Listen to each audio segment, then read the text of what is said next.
Hachette Audio presents Consider Phlebas, written by Iain M. Banks, read by Peter Kenny.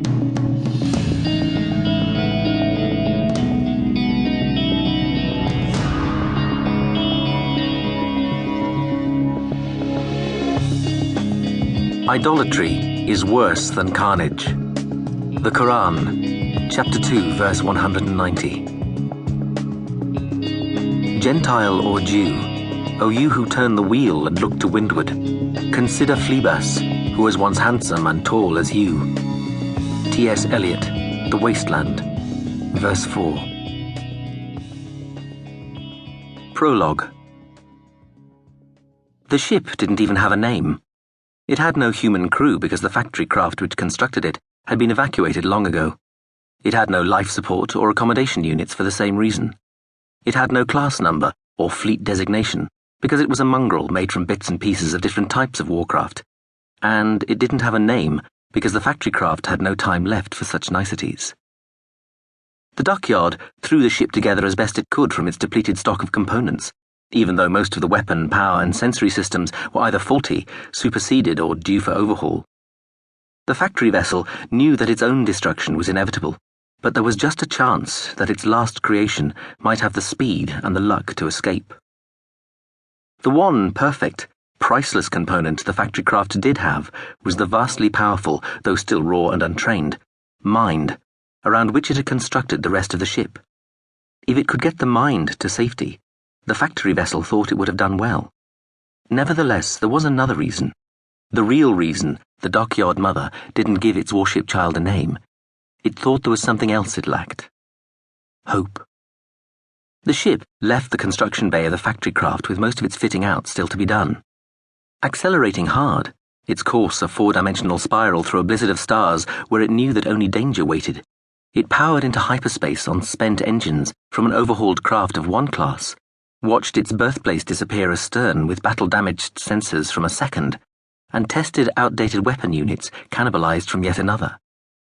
Inside its warship body, in narrow, unlit, unheated, hard vacuum spaces, constructor drones struggled to install or complete sensors, displacers, field generators, shield disruptors, laser fields, plasma chambers, warhead magazines, maneuvering units, repair systems, and the thousands of other major and minor components required to make a functional warship. Gradually, as it swept through the vast open reaches between the star systems, the vessel's internal structure changed, and it became less chaotic, more ordered, as the factory drones completed their tasks. Several tens of hours out on its first journey, while it was testing its track scanner by focusing back along the route it had taken, the ship registered a single massive annihilation explosion deep behind it, where the factory craft had been. It watched the blossoming shell of radiation expand for a while, then switched the scanner field to dead ahead, and pushed yet more power through its already overloaded engines. The ship did all it could to avoid combat. It kept well away from the routes enemy craft would probably use. It treated every hint of any craft as a confirmed hostile sighting.